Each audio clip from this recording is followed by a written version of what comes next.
இறைவனின் பணியில் இணைந்திட வருவோம். இறைவன் அழைக்கின்றார், இனிதே அழைக்கின்றார். இறைவனின் பணியில் இணைந்திட வருவோம். இறைவன் அழைக்கின்றார், இனிதே அழைக்கின்றார். துன்பமில்லை, துயரமில்லை, இறைவனின் உறவினிலே வாழ்வுண்டு, வழியுண்டு, இறைவனின் துணையிலே. அடிமை தலையிலிருந்து அன்று முன்னோரை மீட்டவன், பாவத்தலையிலிருந்து நம்மை மீட்கவே அழைக்கின்றார். துன்பமில்லை, துயரமில்லை, இறைவனின் உறவினிலே வாழ்வுண்டு, வழியுண்டு, இறைவனின் துணையிலே. Good morning. இந்த திருவிழியானது நன்றிடுதலாக சில்வஸ்டர் மோனிகா அவருடைய வெட்டிங் ஆனிவர்சரி இருக்காங்களாங்க. Happy wedding anniversary. மற்றும் தைரோன் ஆட்ரேஜஸ் அவருடைய 60th பர்த்டே இருக்காரா? Okay, happy birthday. மரித்தாளர்களுக்காக Mary Fatima Lovis, Yehudiya Swami, Arthur Mary, Angela, Elizabeth, Father Clement Frank, Father Giri, Arokya Swami, Elizabeth, மரித்த எல்லா ஆன்மாவுக்காகவும், திருக்கிறிஸ்துவத்தில் ஆன்மாவுக்காகவும், Dhananjaya, Selvamary, Singaraj, Mangalamary, Aruldas, Loris, Jacinta, Vincent, Jagadish, Vincent Paul, Simon இவருடைய ஆன்மாவுக்காக இந்த திருவிழை ஒப்புக்கொள்ளப்படுகின்றது. தந்தை மகன் தூய ஆவியாரின் பெயராலே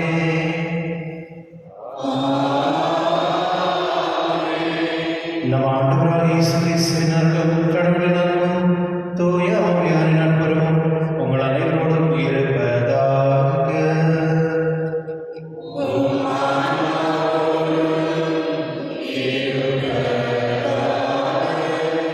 கிறிஸ்துவ சகோதர சகோதரர்களே, இன்று நற்செய்தியில் பார்க்கும் பொழுது ஆண்டவர் சில நேரத்தில் நமக்கு நிறைய வாய்ப்புகள் கொடுப்பார்.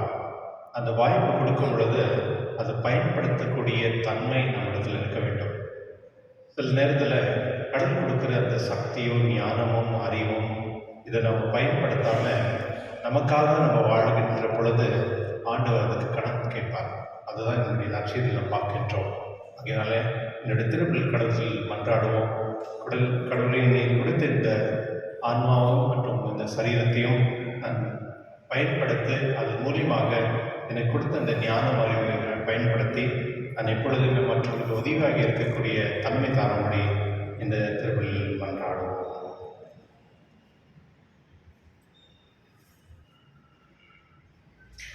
எல்லா இறைவனிடமும் சகோதர சகோதரிகளிடமும் நான் பாவியின்றி ஏற்றுக்கொண்டேன். என் சிந்தனையாலும் சொல்லாலும் செயலாலும் கடமையாக பாவங்களை செய்தேன். என் பாவமே, என் பாவமே, என் பாவமே.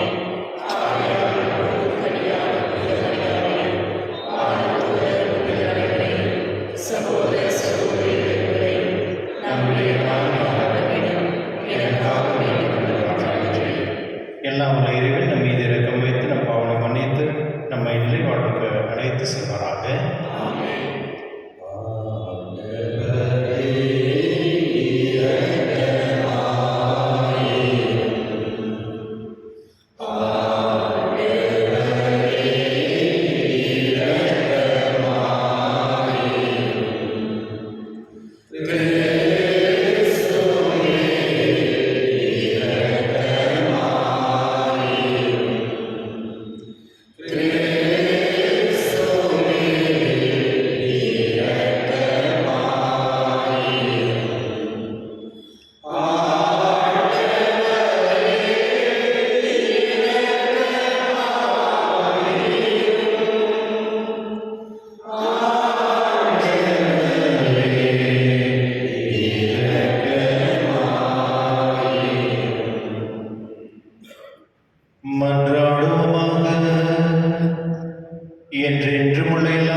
அடிவினிலிருந்து நிலையிலிருந்து விடுதலை அடைந்து படைப்பு அனைத்தும் மாண்பு கூறிய உமக்கு பணிபுரியவும் உம்மை முடிவின்றி புகழ்ந்தேத்தவும் அருள புரிவீராக.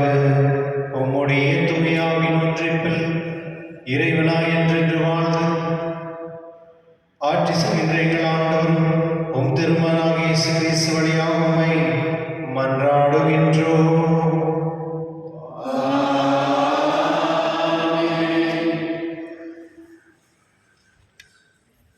மக்கபேயர் 2ஆம் நூலிலிருந்து வாசகம். அந்நாட்களில் சகோதரர்கள் எழுவரும் அவர்களுடைய தாயும் கைது செய்யப்பட்டார்கள். சாட்டைகளாலும் வார்களாலும் அடிக்கப்பட்டு சட்டத்துக்கு முரணாக பன்றி இறைச்சியை உண்ணும்படி மன்னனால் கட்டாயப்படுத்தப்பட்டார்கள். எல்லாருக்கும் மேலாக அவர்களுடைய தாய் மிகவும் போற்றத்திற்குரியவர், பெரும் புகழுக்குரியவர். ஒரே நாளில் தம் 7 மைந்தர்களும் கொல்லப்பட்டதை அவர் கண்டபோதிலும் ஆண்டவர் மீது கொண்டிருந்த நம்பிக்கையால் அவை அனைத்தையும் மிக துணிவோடு தாங்கிக் கொண்டார். அவர்கள் ஒவ்வொருவருக்கும் தாய்மொழியில் அறிவுரை கூறினார்.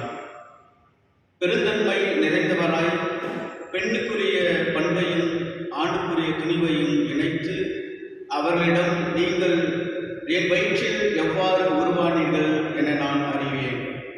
உங்களுக்கு உயிரும் மூச்சும் அளித்ததும் நான் அல்ல, உங்களுடைய உறுப்புகளை ஒன்று சேர்த்ததும் நான் அல்ல. உலகை படைத்தவரே, மனித இனத்தை உருவாக்கியவர், எல்லா பொருட்களையும் உண்டாக்கியவர் அவரே. தம் இரக்கத்தினால் உங்களுக்கு உயிரையும் மூச்சும் மீண்டும் கொடுப்பார். ஏனெனில் அவருடைய சட்டங்களை முன்னிட்டு நீங்கள் இப்போது உங்களையே பொருட்படுத்துவதில்லை என்றார். தாம் இகழப்படுவதாக அந்தியோக்கு நினைத்தான்.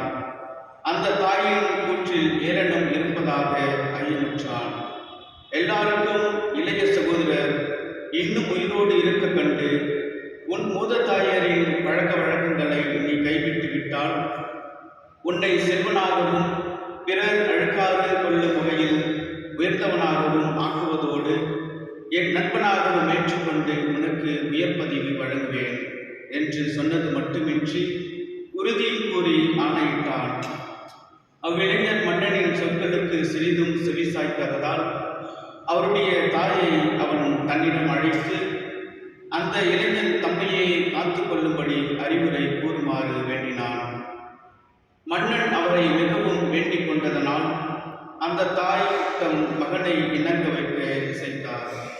ஆனால் அந்த கொடுங்கொலனை ஏளனம் செய்தவராய் அவர் தம் மகன் பக்கம் குனிந்தவாறு தம் தாய்மொழியில், மகனே, என் மீது இறங்கக்கொள். 9 மாதம் உன்னை என் வயிற்றில் சுமந்தேன். 3 ஆண்டு உனக்கு பாலூட்டி வளர்த்தேன். இந்த வயது வரை உன்னை வேண்டி காத்து வந்துள்ளேன். குழந்தாய், உன்னை நான் வேண்டுவது விண்ணையும் மண்ணையும் பார். அவற்றில் உள்ள அனைத்தையும் உற்று நோக்கு. கடவுள் இவை அனைத்தையும் ஏற்கனவே இறந்தவற்றிலிருந்து உண்டாக்கவில்லை.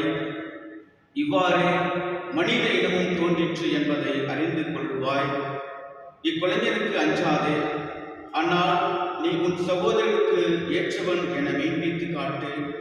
இறைவனின் இரக்கத்தால் உன் சகோதரரோடு உன்னையும் நான் திரும்ப பெற்றுக்கொள்ளும்படி இப்போது சாவை ஏற்றுக்கொள் என்று சொல்லி ஊக்கமூட்டினார்.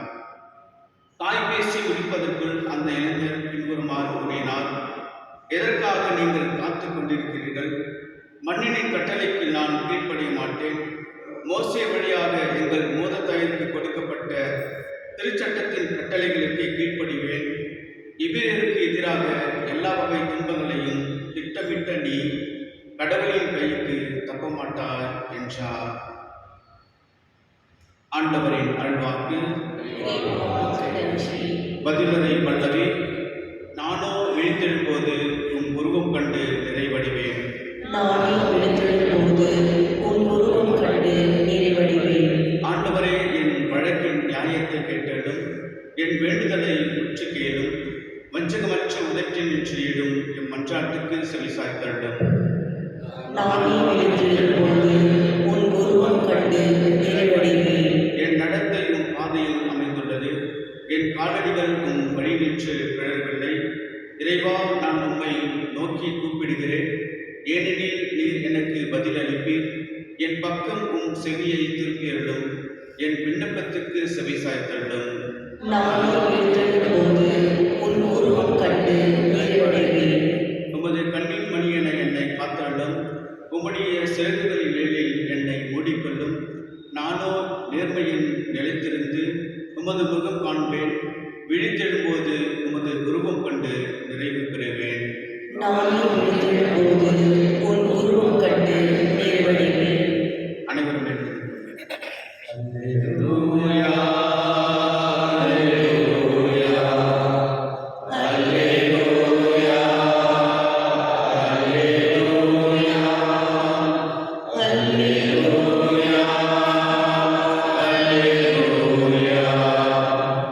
அல்லேலூயா அல்லேலூயா நீங்கள் தனித்த கனி தரவும் நீங்கள் தரும் கனி நிலைத்திருக்கவும் உங்களை ஏற்படுத்தினேன். அல்லேலூயா. அல்லேலூயா. ஆண்டவர்களோடு இருப்பாராக. உம் ஆன்மாவோடும் இருப்பாராக. புனித லூக்கா எழுதிய நற்செய்தியிலிருந்து வாசகம். ஆண்டவரே, மாட்சி உமக்கே. அக்காலத்தில் இயேசு எருசலேமை நெருங்கி வந்து கொண்டிருந்தார். அவர் சொன்னதை கேட்டுக் கொண்டிருந்தவர்கள் இறையாட்சி உடனடியாக தோன்று போகிறது என்று நினைத்திருந்தார்கள். அப்போது இயேசு மேலும் ஒரு ஊமையை சொன்னார். உயர்குடி மகன் ஒருவர் ஆட்சி உரிமை பெற்று வர தொலைநாட்டுக்கு போக புறப்பட்டார். அப்போது அவர் தம் பணியாளர்களை பார்த்து 10 பேரை அழைத்து 10 வினாக்களை அவர்களிடம் கொடுத்து அவர்களை நோக்கி, நான் வரும் வரை இவற்றை வைத்து வணிகம் செய்யுங்கள் என்று சொன்னார். அவருடைய குடிமக்களோ அவரை வெறுத்தனர். எனவே இவர் அரசாக இருப்பது எங்களுக்கு விருப்பமில்லை என்று சொல்லி தூது அனுப்பினார். இருப்பினும் அவர் ஆட்சி உரிய பெற்று திரும்பி வந்தார். பின்னர் தம்மிடம் பணம் வாங்கியிருந்த பணியாளரை ஒருவரையும் ஈட்டியது எவ்வளவு என்று அறிய அவர் அவர்களை கூப்பிட்டு அனுப்பினார். முதலாம் பணியாளர் வந்து, ஐயா, உமது வினாயை கொண்டு 10 வினாக்களை சேர்த்துள்ளேன் என்றார். அதற்கு அவர் அவரிடம், நன்று, நல்ல பணியாளரே, மிக்க சிறிய பொறுப்புகளில் நம்பிக்கை உரியவராய் இருந்தீர். எனவே 10 நகர்களுக்கு அதிகாரியிரும் என்றார். இரண்டாம் பணியாளர் வந்து, ஐயா, உமது வினாவை கொண்டு 5 வினாக்களை ஈட்டியுள்ளேன் என்றார். அவர், எனவே நீர் 5 நகர்களுக்கு அதிகாரியாய் இரும் என்று அவரிடம் சொன்னார். வேறு ஒருவர் வந்து, ஐயா, இதோ உமது வினா, ஒரு கைக்குட்டியில் முடிந்து வைத்திருக்கின்றேன். ஏனெனில் நீர் கண்டிப்புள்ளவர் என்று உமக்கு அஞ்சி இப்படி செய்தேன். நீர் வைக்காததை எடுக்கின்றவர், நீர் விதைக்காததை அறுக்கிறவர் என்றார். அதற்கு அவர் அவரிடம், பொல்லாத பணியாளே, உன் வாய் சொல்லிக் கொண்டே உனக்கு தீர்ப்பு எடுக்கிறேன். நான் கண்டிப்பானவன், வைக்காததை எடுக்கிறவன், விதிக்காததை அறுக்கிறவன் என உனக்கு தெரியும் அல்லவா? அப்படியானால் நீ ஏன் என் பணத்தை வட்டி கடையில் கொடுத்து வைக்கவில்லை? நான் வந்து அதை வட்டியோடு சேர்த்து பெற்றிருப்பேனே என்றார். பின்பு அருகில் நின்றவர்களிடம் அந்த வினாவை அவனிடமிருந்து எடுத்து 10 வினாக்கள் உள்ளவருக்கு கொடுங்கள் என்றார். அதற்கு அவர்கள், ஐயா, அவரிடம் 10 வினாக்கள் இருக்கின்றனவே என்றார்கள். அவரோ, உள்ளவர் எவருக்கும் கொடுக்கப்படும், இல்லாதவரிடமிருந்து உள்ளதும் எடுக்கப்படும் என உங்களுக்கு சொல்கிறேன் என்றார். மேலும் அவர், நான் அரசனாக இருப்பதை விரும்பாத என் பகைவர்களை இங்கு கொண்டு வந்து என் முன் படுகொலையை செய்யுங்க என்று சொன்னார். இவற்றை சொன்ன பின்பு இயேசு அவர்களுக்கு முன்பாக எருசலேமுக்கு புறப்பட்டு சென்றார். ஆண்டவரின் அருள்வாக்கு. கிறிஸ்துவே உமக்கு புகழ்.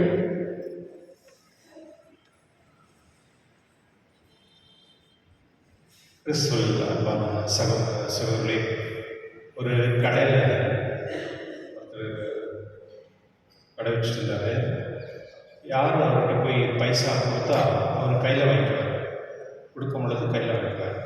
சில்லறை மறுபடியும் கொடுக்கும் பொழுது கையில் கொடுக்க மாட்டார், கையில் அந்த பெட்டி மேலே வைக்குவார். பார்த்துருக்கீங்களா இந்த மாதிரி யாருன்னா? நீங்கள் யாரா செஞ்சுருக்கீங்களா? நீங்கள் கொடுக்கும் பொழுது உங்களுக்கு யாரா கொடுக்கும் பொழுது கையில் வாங்கிக்கிறது, மற்றவங்களுக்கு நீங்கள் கொடுக்கும் பொழுது அந்த கீழே வைக்கிறது பண்ணுறீங்களா? ஓகே. இது என்ன பொருள் அப்படின்னா, சில பேருடைய மைண்டில் என்ன அப்படின்னா, வாங்குறது வந்து லட்சம் அதிகம், கையில் வைக்கிறது, கொடுக்கும் பொழுது லட்சம் போயிடுமா, அதெல்லாம் அங்கே வச்சுருவாங்க. ஓகே, இந்த மாதிரி நிறைய பேர் செய்கிறாங்க. கிறிஸ்துவர்களே, என்னுடைய நற்செய்தி வந்து ஆண்டவர் இயேசு வந்து தெளிவாக அவருடைய அரசத்தை பற்றி சொல்கிறார். அதாவது கடவுள் வந்து இந்த உலகத்தில் நம்ம அனுப்பியிருக்கிறது வந்து சில நோக்கத்தோடு. நாங்கள் இங்கே இருக்கிறது வந்து இங்கே இருக்க ஒருவருக்கும் ஒரு பர்பஸ் இருக்குது. நம்ம இங்கே வந்திருக்கிறது ஒரு பர்பஸ்க்காக தான். நம்ம என்ன நினைக்கிறோன்னா, நம்மளுடைய வாழ்க்கை வந்து என்ன சொல்கிறது, ஒரு புரியாத நாட்களில் வந்து சில தவறுகளை நம்ம செய்கிறோம். எங்கேஜாக இருக்கும் பொழுது இந்த வாழ்க்கை புரிதல் இல்லை, அதனால இஷ்டத்துக்கு நம்ம ஓடுறோம். அதாயிட்டு இருக்க ஒரு 30-40 வயசு ஆகிட்டு ஒரு தெளிவு வருது, வாழ்க்கையுடைய தெளிவு வரும். வாழ்க்கை தான் என்ன அப்படின்னு போக போக அந்த 50-60 பாஸ் ஆகும் பொழுது நம்முடைய வாழ்க்கையில் வந்து நிறைய ஒரு கேள்விக்குறியாக இருக்கும். நம்ம ஏன் இப்படி பண்ணணுமே, இப்படி பண்ணிடக்கூடாதாச்சு அப்படின்னு சொல்கிற ஒரு தெளிவான ஒரு வாழ்க்கை வரும். கடைசியில் 60 மேல் போகும் பொழுது அப்போ தான் வந்து அந்த உண்மையான ஒரு வாழ்க்கை வந்து நம்ம வந்து மாற்றணும், இல்லை நம்ம இப்படி இருக்கணும் அப்படின்ற ஒரு தெளிவான ஒரு வாழ்க்கைக்கு நம்ம முயற்சி செய்வோம். 3 விதமான மக்கள் இருக்கிறாங்க. ஒரு ஃபஸ்ட்டு கேட்டகரி ஜனங்க எப்படின்னா, அவங்க எப்போதுமே வந்து மற்றவங்களுக்காக வாழ்றதுக்கு விருப்பப்படுவாங்க. மற்றவங்களுக்கு ரொம்ப சாக்ரிஃபிஷியலாக இருப்பாங்க. அவங்களுக்கு என்ன ஒரு விஷயம் இருந்தாலும் அதை மற்றவங்களுக்கு பகிர்ந்து கொடுப்பாங்க. அது என்ன இருந்தாலும், அவங்களுக்கு அறிவோ பணமோ புத்தியோ எது இருந்தாலும் அதை மற்றவங்களுக்கு பகிர்ந்து கொடுப்பாங்க. இது ஒரு கேட்டகரி. 2வது கேட்டகரி வந்து எப்போதுமே எனக்கு மட்டும்தான், நான் என்ன செஞ்சாலும் அது எனக்கு மட்டும்தான் இருக்கும், எனக்கு கொடுக்கறதுக்கு மட்டும்தான் இருக்கும். 3வது கேட்டகரி வந்து எதுக்குமே அவங்க வரி பண்ண மாட்டாங்க. அதாவது மற்றவங்களை டிஸ்டர்ப் பண்ணிட்டே இருப்பாங்க, மற்றவங்களதையும் பிடிக்குவாங்க. அந்த மாதிரி இந்த 3 கேட்டகரியான ஜனத்தை இந்த உலகத்தில் இருக்கிறாங்க. நீங்கள் யார் வேணாலும் நீங்கள் பாருங்கள், இந்த சரித்திரத்தை நீங்கள் எடுத்து பார்த்தீங்கன்னா இந்த 3 வட்டத்தில் தான் இருப்பாங்க. ஒன்று மற்றவங்களுக்காக வாழணும், சாக்ரிஃபைஸ் பண்ணுவாங்க. 2வது வந்து நானே என் குடும்பம் மட்டும் நல்லா இருந்தால் போதும் நினைப்பாங்க. 3வது வந்து மற்றவங்கள்ட்ட பொருளை வந்து பிடுங்கி வாழ்கிறோம். இந்த மாதிரி கேட்டகரி. இன்றைக்கி வந்து நற்செய்தியில் பார்க்கும்போது கடவுள் வந்து 3 பேரையும் நம்மளுக்கு ஒரு உதாரணம் தருகிறார். முதல் உதாரணம் வந்து அந்த 10 அவன் கொடுத்த அந்த வாய்ப்பை வந்து அவன் அந்த பிஸ்னஸ் மாதிரி போயிட்டு அவன் உழைப்பு போட்டு மறுபடியும் அந்த 10 அந்த எக்ஸ்ட்ராவை கொண்டு வந்து காமிப்பான். அதை பார்த்து அந்த அரசர் வந்து அவனுக்கு 10 நகரத்தை கொடுத்து நீ இதை பார்த்துக்கோ அப்படின்றார். இதுதான் கடவுளுடைய ஞானம். யார் ஒருவர் வந்து மற்றவர்களுக்காக நம்ம வந்து சிந்திக்கிறோமோ, செயல் பண்ணிக்கிறோமோ, மற்றவர்களுக்காக நம்ம வந்து சாக்ரிஃபிஷியல் பண்ணுறோமோ, கடவுள் வந்து அவர்களுக்கு வந்து பெரிதான ஒரு ஆசீர்வாதம் கொடுப்பாங்க. இதுதான் வரலாறு. இது வந்து நம்ம வாழ்க்கையில் நம்ம பார்க்குறோம். சில பேர் வந்து எப்போ மற்றவங்களுக்காக சாக்ரிஃபிஷியலாக இருப்பாங்களோ அவங்களுக்கு கடவுள் எப்போதுமே துணையாக இருப்பார். 2வது கூட பர்சன் கூட வந்து அவர் அந்த 5 பணத்தை வந்து எக்ஸ்ட்ரா பண்ணி கொண்டு வந்து கொடுக்கும்போது அவருக்கும் அதுக்கு அந்த ஆசீர்வாதம் கொடுக்குறாரு. 3வது பர்சன் தான் நான் பார்க்கும் பொழுது அவனுக்குள்ள ஒரு நம்பிக்கையே இல்லை. நம்பிக்கை இல்லாததுனால அவன் வந்து அந்த உழைச்சி வைக்கிறான். அதாவது அவர் வந்து எனக்கு பிரச்சனை பண்ணுவாருன்றதுனால உழைக்காம ஒரு சோம்பேறித்தனமாக இருப்பதை பார்க்குறோம். கிறிஸ்துவர்களே, சில நேரத்தில் விசுவாசம் கூட இப்படி தான். நம்முடைய கடவுள் கொடுத்த அந்த விசுவாசம் நம்ம வந்து எக்ஸ்ட்ரா பண்ணணும். நம்ம வந்து உழைச்சி அதை வந்து பெருகாக்கணும். நம்முடைய விசுவாசத்தை வந்து மற்றவங்களுக்கு போய் சேர்க்கணும். அதுதான் உழைப்பு. நம்முடைய நம்பிக்கை கடல் மேல் வைக்கிற அந்த நம்பிக்கை கூட வந்து அதை வந்து பெருகணும். சில நேரத்தில் வந்து நம்ம வந்து நம்மளுக்குள்ளவே வச்சுக்கணும், நம்ம அதை வந்து பயன்படுத்துறதில்ல. அது இல்லாமல் சில கூட்டங்கள் ஜனங்கள் வந்து இவர் ஒரு அரசனாக இருக்கக்கூடாது அப்படின்னு தூது அனுப்புகிறாங்க. கிறிஸ்துவர்களே, இந்த மாதிரி மக்கள் நம்ம நிறைய நம்ம வீட்லேயே கூட பார்ப்போம். சில பேர் வந்து என்ன சொல்லுது, இங்கே கூட ரொம்ப ஃபேமஸ் இந்த பேரிஷில் நிறைய கடிதங்கள் எழுதுவாங்க. பிஷப் மேலே, ப்ரீஸ்ட் மேலே, இவங்க மேலே, அவங்க மேலே எல்லாம் எழுதுவாங்க. ஆக்சுவலாக ப்ரீஸ்ட் மேலே நிறைய எழுதுவாங்க. அது அவங்களுக்கு வந்து இருக்கிற என்ன சொல்கிறது, அதாவது சைக்கோ ப்ராப்ளம். அது அதாவது எப்படி சொல்லுவாங்கன்னா, சைக்காலஜிக்கலாக ஒருத்தர் மேலே இன்னொருத்தர் வந்து ஒரு இருக்கு உண்மையோ உண்மை இல்லாதையோ அவங்க எழுதுறாங்க அப்படின்னா அவங்க ஒரு டிஸார்டர். சைக்காலஜிக்கலாக அவங்களுக்கு வந்து ஒரு அவங்களுக்கு வந்து ஒரு நல்ல குணம் இல்லை அப்படின்னு அர்த்தம். ப்ளஸ் இல்லை இன்னொன்று வந்து அவங்களுடைய வாழ்க்கை எப்போதுமே அப்படி தான் இருக்கும். அவங்க வந்து மற்றவங்களை பார்த்து பொறாமப்படுவாங்க. ஒரு என்ன சொல்கிறது, எப்போதுமே உள்ளுக்கு எரிச்சினே இருப்பாங்க. ஜெலசின்னு சொல்கிறாங்கல்ல, அந்த மாதிரி நான் பார்ப்போம். மற்றவங்கள போய் பித்தலாட்டம் எழுதுறது பண்ணுறது அன்றைக்கி பார்த்துருக்கேன். நிறைய பேர் எனக்கு தெரியும். சில பேர் ஓகே பரவாயில்ல, அது அவங்களுடைய லைஃப். அவங்கள திருத்தவே முடியாது. அவங்க எப்போதுமே அப்படி தான் இருப்பாங்க. அவங்களுடைய வேலை என்னென்னா மற்றவங்க என்ன பண்ணுறாங்க, இவங்க என்ன பண்ணுறாங்க, இவங்க யார்கிட்ட பேசுகிறாங்க, இவங்க யார்கிட்ட போகிறாங்க, இதே ஒரு சைக்காலஜி. அதெல்லாம் அவங்க வளர மாட்டாங்க. அவங்க வந்து அவங்க லைஃப் எண்ட் ஆஃப் லைஃப் வந்து ரொம்ப டெர்பலாக இருக்கும். அவங்க மனசாட்சி வந்து சுத்தமாகவே இருக்காங்க அவங்களுடைய வாழ்க்கை. ஸோ இன்றைக்கி அந்த அரசர் வந்து அவர் போய் பட்டம் வாங்கிட்டு வரதுக்குன்னு இந்த ஜனங்க அப்படி பண்ணுறாங்க. ஏன் அப்படின்னா நற்செய்தியில் சொல்லப்படுகிறது, தூது அனுப்புகிறாங்க, இவர் எங்களுக்கு அரசர் வேண்டாம் அப்படின்னு சொல்லி.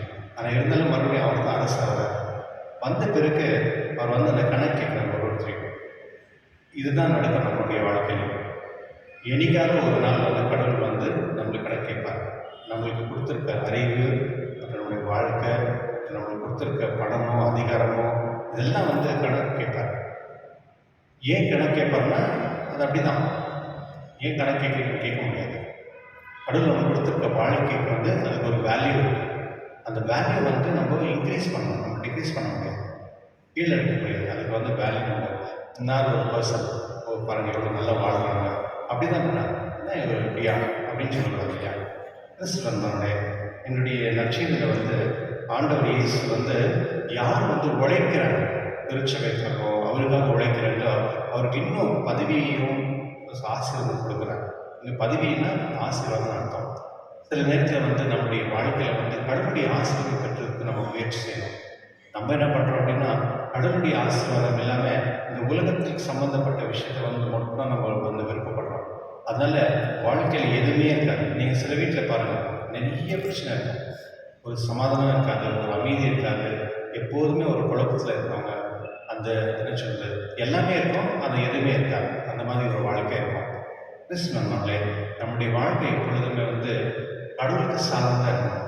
கோயிலுக்கு நம்ம வரோம் அப்படின்னா நம்ம எல்லாம் புனிதர் கிடையாது. இங்கே இருக்கவங்க எல்லாருமே புனிதர் கிடையாது. நம்ம கோயிலுக்கு எதுக்கு வரோம் அப்படின்னா கடவுளோடு நம்ம வாழ்வதற்கு விருப்பப்படணும், கடவுளோடு சேர்ந்து நம்ம வாழ்வதற்கு நம்ம முயற்சி செய்யணும். அந்த முயற்சி தான் வந்து உழைப்பு. அந்த உழைப்பு இருக்கும் பொழுது கடவுளுக்கு ஆசீர்வாதம் கொடுப்பார். அதனால் என்னுடைய திருப்பலி கடவுள் நாம் செவிப்போம். இறைவா, எனக்கு கொடுத்த வாழ்க்கை வந்து நான் எப்பொழுதுமே மற்றவங்களுக்கு வந்து அது பயன்படுத்தக்கூடிய வாழ்க்கையை வாழக்கூடிய ஆசீர்வாதம் தாரபடி இந்த திருப்பலியில் பண்றாகவும்.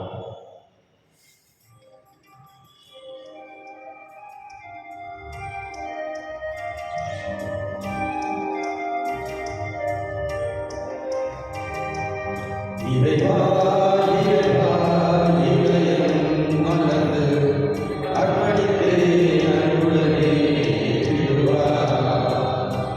இறைவா இறைவா இதயம் மலர்ந்து அர்ப்பணித்தேன் அன்புடனே திருவா. என் வாழ்வின் ஆண்டாடும் இன்பங்களும் மண்ணில் என்னை வாழும் துன்பங்களும் என் வாழ்வின் ஆண்டாடும் இன்பங்களும்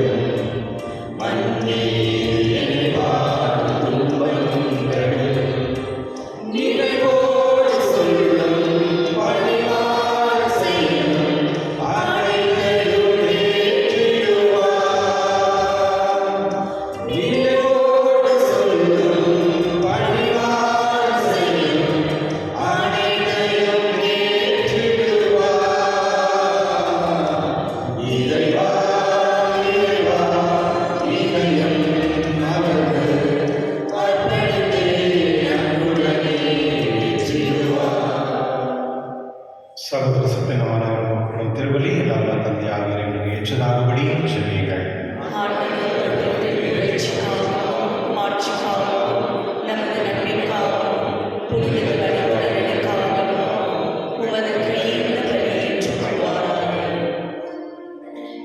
ஆண்டவரே, உம்முடைய மனிதரை ஒப்புருவாக பலி திருவல் இப்பலி பொருளை நாங்கள் உமக்கு ஒப்புக் கொடுக்கும் உம்மை பணிவுடன் வேண்டுகின்றோம். ஒற்றுமை அமைதியாகிய கொடைகளை மக்கள் அனைவருக்கும் உம் திருமகனை கொடுத்தருள்வராக. எங்கள் ஆண்டவராக கிறிஸ்து வழியாக உம்மை மன்றாடுகின்றோம்.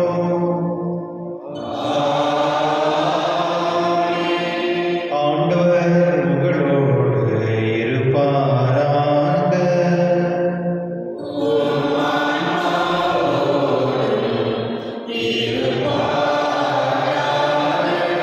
இது எங்களை ஆண்டவரிடம் எழுப்புங்கள்.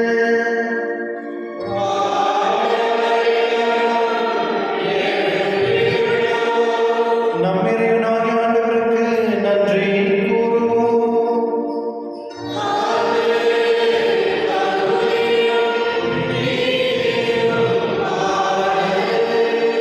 ஆண்டவரே, பரிசுத்த இல்லாமல் நித்திய எங்கள் ஆண்டவராக கிறிஸ்து வழியாக என்னாலும் இடத்தில் நாம் உங்களுக்கு நன்றி செலுத்துவது மெய்யாகவே தகுதியும் நீதியுமாகும். எங்கள் கடமையும் மீட்புக்குரிய செயலுமாகும். கிறிஸ்து மனிதர்கள் பிள்ளைகளை கண்டு இரக்கமுற்று கண்ணிமர்ந்திடம் பிறக்க திருவிழமானார். சிலுவையில் பாடப்பட்ட எங்களை நித்திய சாவிலிருந்து விடுவித்தார். இருந்தோறும் இருந்து திறந்து நித்திய வாழ்வை கற்பித்தார். ஆகவே தூதராதி தூதரோடும் அரியணை சொல்வோரும் ஆட்சிகள் மற்றும் வானக சேனைகள் அனைவரோடும் சேர்ந்து நாங்கள் நமது மகிமை புகழ்ந்து பாடி முடிவின்றி சொல்வதாவது.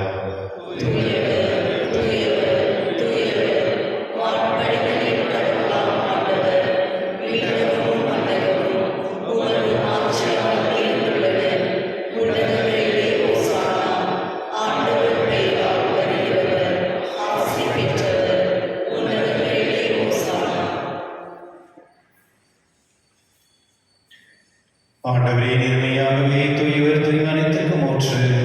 ஆகவே உம்முடைய ஆவியை பொழிந்து இக்காணிகளை தூய்மைப்படுத்த உம்மை வேண்டுகின்றோம். இவ்வாறு எங்கள் ஆண்டவர் இயேசு கிறிஸ்துவின் உடலும் இரத்தமாக எங்களுக்கு இவை மாறுமளவாக. அவர் பாடுபட உள்ளம் கிடந்து தம்மை கையெடுத்த போது அப்பத்தை எடுத்து நன்றி செலுத்தி அதை விட்டு தம் சீடர்கள் கழித்து கூறியதாவது: அனைவரும் இதிலிருந்து பெற்று உண்ணுங்கள். என் இது உங்களுக்காக கையெடுக்கப்படும் என் உடல்.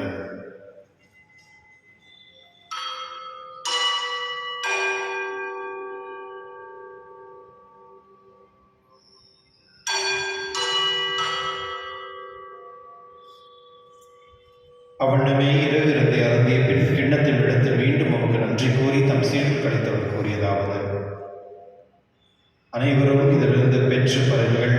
ஏன் இது புதிய நிலையான உடன்படிக்கைக்கு உரிய இரத்தத்தின் கிண்ணம். இது பாவ மன்னிப்புக்கென்று உங்களுக்காக பலருக்காகவும் சிந்தப்படும். இதை நினைவாக செய்யுங்கள்.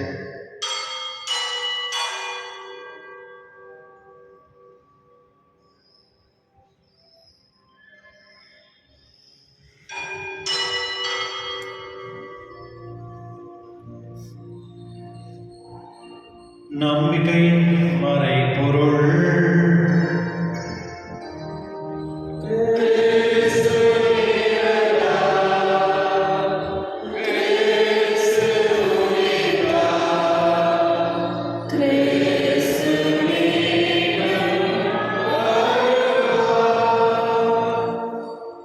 ஆகவே ஆண்டவரே, நாங்கள் கிறிஸ்துவின் இறப்பையும் உயிர்ப்பையும் நினைவு கூர்ந்து வாழும் தருணத்தை மீட்பளிக்கும் கிண்ணத்தையும் உமக்கு ஒப்புக் கொடுக்கின்றோம்.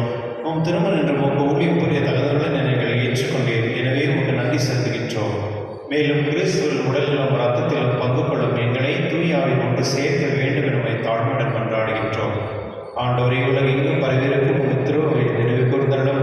எங்கள் திருத்தந்தையை லியோ, எங்கள் ஆயர் பீட்டர், எல்லா திருநேராகிற அனைவரோடும் உங்கள் திருவையில் அன்பின் நிறைவேற செய்துள்ளோம். மேலும் உயர்த்தெழும் எதிர்நோக்குடன் தூவில் கொள்ளும் எங்கள் சகோதர சகோதரியும் இறந்தோர் அனைவர் இறக்கத்துடன் நினைவு கூர்ந்து உமது திருநூலில் ஏற்றிடம். எங்கள் அனைவரின் மீதும் இரக்கமாயிரும். கடவுளின் கண்ணித்தாயான புனித மரியம், அவருடைய கணவரான புனித யோசேப், புனித திருத்தூதர்கள், இவ்வுலகில் உமக்கு உதவராக இருந்தவராகிய புனித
மீட்பரின் கட்டளையால் கற்பிக்கப்பட்டு இறை படித்தால் பயிற்சி பெற்று நாம் புரிந்து சொல்லுவோம். உமது பெயர் போற்றப் பெறுக. உமது ஆட்சி வருக. உமது திருவுளம் விண்ணுலகில் நிறைவேறுவது போல மண்ணுலகிலும் நிறைவேறுக. எங்கள் அன்றாட உணவை இன்று எங்களுக்கு தாரும். எங்களுக்கு எதிராக குற்றம் செய்வோரை நாங்கள் மன்னிப்பது போல எங்கள் குற்றங்களை மன்னியும். எங்களை சோதனைக்கு உட்படுத்தாதேயும் தீமையிலிருந்து எங்களை மீட்டருளும். ஆண்டவரே, தீவிரத்திலிருந்து எங்களை விடுவித்து எங்கள் வாழ்நாளில் அமைதியும் கண்ணீர் கொண்டாடுகின்றோம். உமது இரக்கத்தின் உதவியால் நாங்கள் பாவத்திலிருந்து எப்பொழுது விடுதலை பெற்று யாதொரு கலக்கமின்றி நலமாயிருப்போமாக. நாங்கள் எதிர்நோக்கியிருக்கும் பேரின்பத்திற்காகவும் என் மீட்பராக இயேசு கிறிஸ்து வருகைக்காகவும் காத்திருக்கின்றோம். ஆண்டவரே, இயேசு கிறிஸ்துவே, அமைதியை உங்களுக்கு விட்டு செல்கிறேன், என் அமைதியை உங்களுக்கு அளிக்கின்றேன் என்று உம் திருத்துதலுக்கு மொழிந்தீரேன். எங்கள் பாவங்களை பாராமல் உமது திருவகையை நம்பிக்கை கண்ணோக்கி உமது திருவுளத்திற்கு ஏற்பதற்கு அமைதி ஒற்றுமை அளித்தவராக என்றென்று வாழ்ந்து ஆட்சி செய்கின்றவர் நீரே. ஆண்டவருடைய அமைதி பொருளும் என்றும் இருப்பதாக. ஒருவருக்கொருவர் அமைதி பகிர்ந்து உலகின் பாவங்களை போக்கும் உலகின் பாவம் போக்கும் இறைவனின் செம்மறியே, என் மேல் இரக்கம் வையும். உலகின் பாவம் போக்கும் இறைவனின் செம்மறியே, எமக்கு அமைதி அருளும்.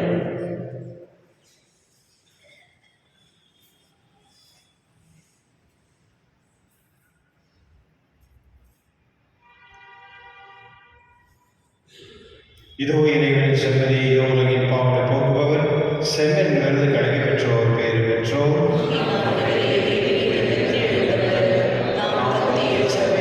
ஆனால் ஒரு வார்த்தை மட்டும் சொல்லிடலும் ஏதாவது நலமடையும்.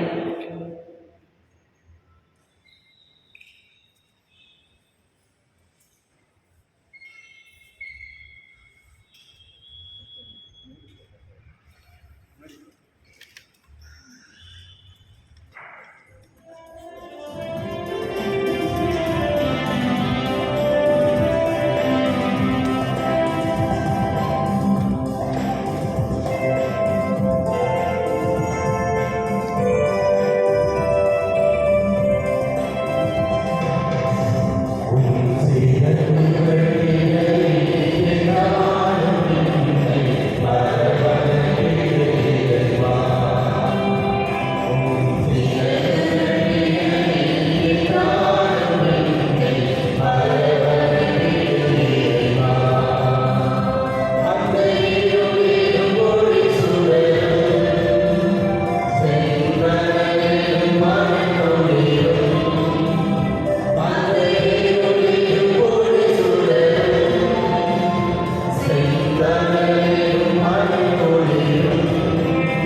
விண்ணக தந்தையே, உம் திருமகன் இயேசுவின் வழியாக நாங்கள் பெற்றுக்கொண்ட நம்பிக்கையும் தூய ஆவியார் எங்களை அனுதினமும் ஒழிய செய்கின்ற பிறகு உமது அரசியல் வருகைக்கான எதிர்நோக்கி இளமை பயணிக்க செய்வதாக படைவகைகளோடும் இணைந்து புதிய விதமும் புதிய நகரம் நோக்கிய பயணத்தில் நற்செய்தி விதைகளை நாமும் வளர்ப்பெடுக்கும் நல்லோராய் எங்களை மாற்றுவீராக.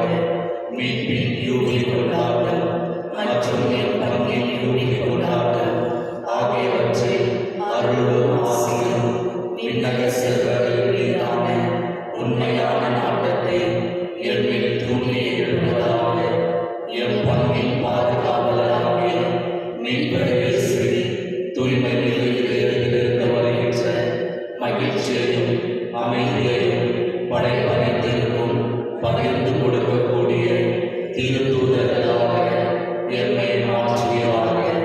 எல்லா ஆட்சியும் புகழும் ஆராதனையும் உமக்கே உரித்தாகுக. ஆமென்.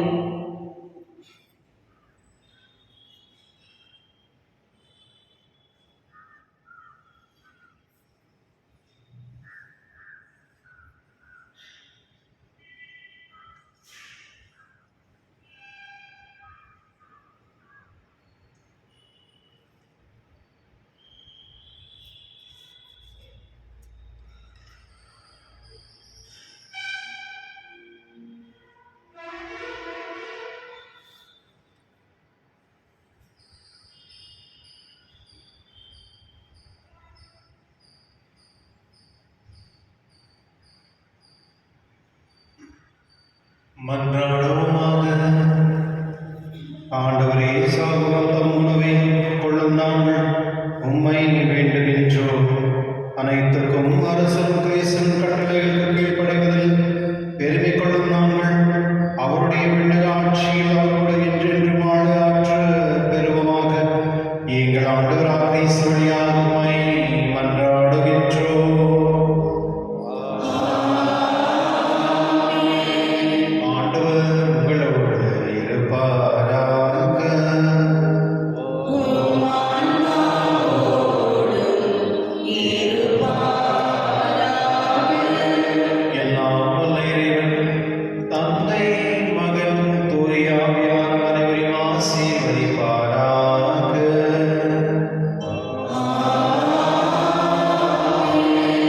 சென்று வாருங்கள், திருவழி நிறைவேற்று.